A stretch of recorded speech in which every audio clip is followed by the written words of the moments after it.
Itu Al-Qur'annya itu hasil dari imajinasi, hasil pertapa dari goa ya. Merasa terima wahyu dari Jibril disampaikan kepada orang-orang lain. Tidak akurat, tidak benar, hoax semuanya. Bismillahirrahmanirrahim. Dengan menyebut nama Allah yang Maha Pemurah lagi Maha Penyayang, Tuhan pencipta alam semesta yang Maha Suci lagi Maha Tinggi, bukan Tuhan yang dibunuh oleh manusia. Oke, Anda mengatakan kalimat ini karena kebencian Anda terhadap Islam atau karena Anda tidak tahu membaca kitab suci Al-Quran? Jawab. Kenapa selalu Paulus yang disalahkan? Paulus hanya menegaskan aja apa yang sebelumnya tentang ajaran yang diterimanya dari Tuhan. Bukan seperti orang yang mengaku nabi, dapat wahyu, katanya dari Tuhan, dari malaikat. Nah, dia sendiri nggak tahu siapa yang nyuruh dia. Sumbernya pun tidak jelas. Kalau Alkitab jelas, ditulis oleh beberapa orang, bukan satu sumbernya. Jadi saling melengkapi satu dengan yang lainnya, ya. Tulisan Paulus itu disampaikan Yesus langsung kepada Paulus atau gimana ceritanya? Coba Anda terangkan. Ya kan itu faktanya seperti itu ya kan. Ada orang yang ngaku nabi, berdiam dalam goa, tidak tahu tujuannya untuk apa, siapa yang suruh dia masuk ke dalam. Tiba-tiba keluar, merasa dirinya mendapat wahyu, perintah. Bukankah itu kronologisnya seperti itu? Bahkan orang yang menyuruh dia juga, oknumnya, dia sendiri saat itu tidak tahu apakah itu malaikat atau setan. Ya. Jadi bukan soal kebencian, kan itu faktanya, kronologisnya seperti itu. Wahyu mana aja yang diterima oleh Rasulullah Muhammad Sallallahu Alaihi Wasallam di dalam Gua Hira? Al-Quran itu kan 30 juz, diwahyukan 22 tahun lamanya. Nah, wahyu yang mana saja yang diterima di dalam gua? Itu pertanyaan saya, tolong dijawab ya. Nah, kemudian saya juga ingin bertanya sama Anda. Paulus menuliskan surat-suratnya sebanyak itu diterima dari siapa? Dari Yesus langsung kah atau melalui perantara? Silakan. Oh, jadi Muhammad itu satu-satunya sumber ya? Nggak ada orang lain selain dia. Jadi nggak ada bisa perbandingan antara penulis yang satu dengan penulis yang lain. Analoginya logikanya kalau satu orang yang cuma sumber, gimana bisa dipercaya itu sumber 100% benar atau tidak? Ya, kalau dia ngalor ngidul kemana-mana juga nggak ada perbandingannya dengan penulis yang lain. Dia sendiri yang ngaku-ngaku kan. Nah, dia sendiri juga nggak tahu itu siapa oknum yang memberi dia perintah wahyu itu.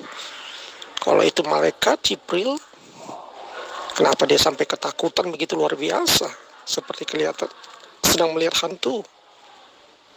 Bukankah itu suatu kejanggalan gitu? Malaikat dari Tuhan disuruh menyampaikan sesuatu, tapi orang yang menerimanya ketakutan luar biasa, ya, suatu keanehan gitu ya. Kalau Rasulullah Muhammad Sallallahu Alaihi Wasallam itu ketakutan ketika dia didatangi sosok malaikat, wajar Pak. Satu, dia manusia biasa. Kedua, yang mendatanginya ini adalah makhluk dimensi lain, malaikat lagi. Ya kan? Nah, yang tidak rasional itu sosok sembahan Anda, katanya Tuhan. Tapi kok ketakutan sampai ketika dia datang malaikat, sampai keringatnya seperti titik-titik darah. Manusia setakut apapun, puncaknya tidak ada yang keringatnya seperti titik darah. Lah Tuhan Bapak, gimana toh? Katanya Tuhan, kok ketakutan pada malaikat? Nah, itu poin yang harus Anda pikirkan. Kalau Rasulullah Muhammad SAW itu adalah satu-satunya sumber Al-Quran, maka kemudian isinya tidak ada pertentangan. Masa pewahyuannya 22 tahun kurang lebih. Nah sekarang, kitab Anda itu antara satu pengarang dengan pengarang yang lain itu tabrak-tabrakan. Contoh misalnya, di dalam Lukas, Yesus diceritakan lahir di Nazaret. Kalau di Matius lain lagi, diceritakan lahirnya di Bethlehem. Mana yang benar? Coba. Bingung kan Anda? Kalau Anda menggunakan akal menelaah kitab Anda bingung. Tapi kan yang Anda jadikan alat untuk menerima kitab Anda kan percaya. Yang penting yakin aja. Benar atau tidaknya EGP. Itu kan konsep yang ada di dalam kitab Anda. Di dalam iman Anda. Nah, sekarang saya ingin tahu dari Anda. Paulus itu menulis itu menerima karyanya itu dari mana? Yesus yang menyampaikan langsung ke dia atau hanya melalui perantaraan orang lain? Silakan. Oh ya, Anda tadi kata bilang wahyu yang mana aja. Kok jadi aneh, wahyu yang mana aja? Berarti Al-Quran itu bukan wahyu Allah langsung ya, wahyu Jibril langsung ya. Ketertujukan kepada Muhammad, apa dia mewahyukan lain kepada oknum lain selain Muhammad? Hah? Wahyu yang mana ada? Kalau memang ada wahyu lain selain yang diberikan kepada Muhammad, siapa orangnya yang menerima itu dan di mana?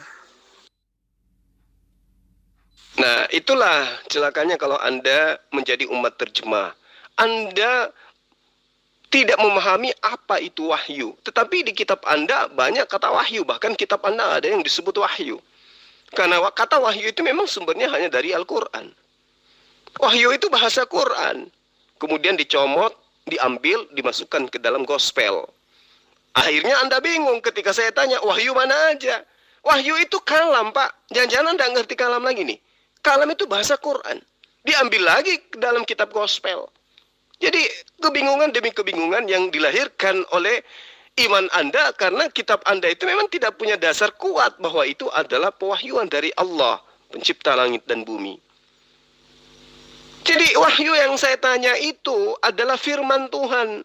Saya tanya kepada Anda, firman Tuhan yang mana saja yang Rasulullah Muhammad SAW itu terima di dalam goa? Tunjukkan kepada saya.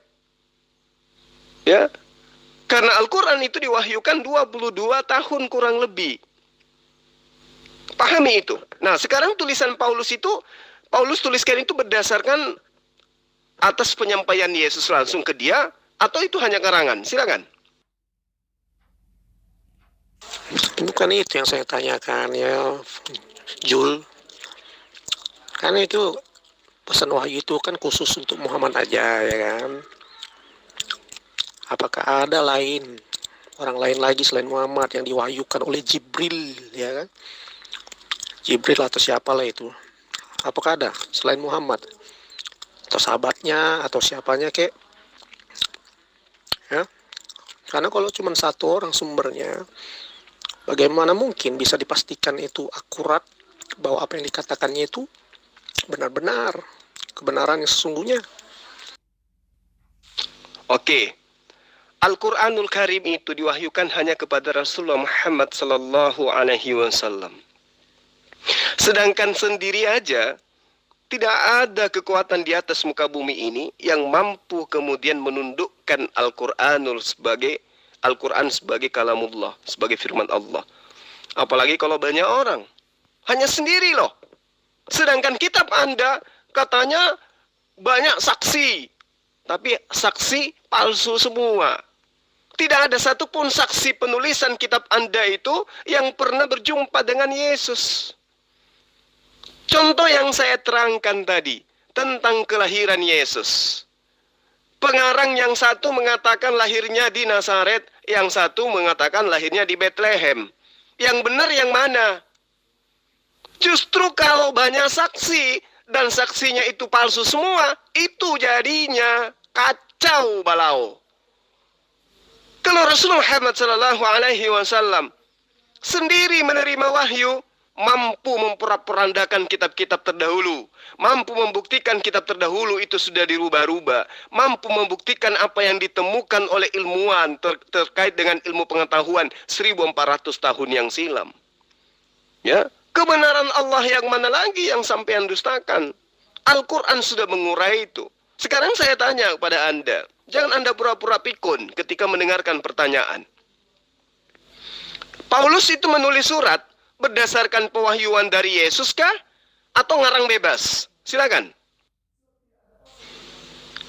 Jadi saya katakan kepada saudara Jeffrey, Al-Quranul Karim itu memang diwahyukan hanya kepada Rasulullah Muhammad SAW, dan ajarannya mencakup semua aspek dalam kehidupan manusia.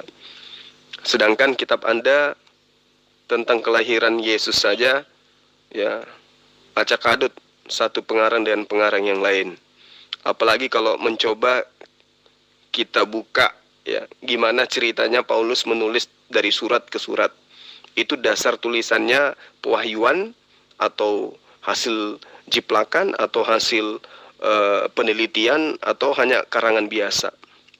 Saya kira begitu ya. Jadi saudara Jeffrey perbanyak lagi belajar kalau mau berdialog. Terima kasih.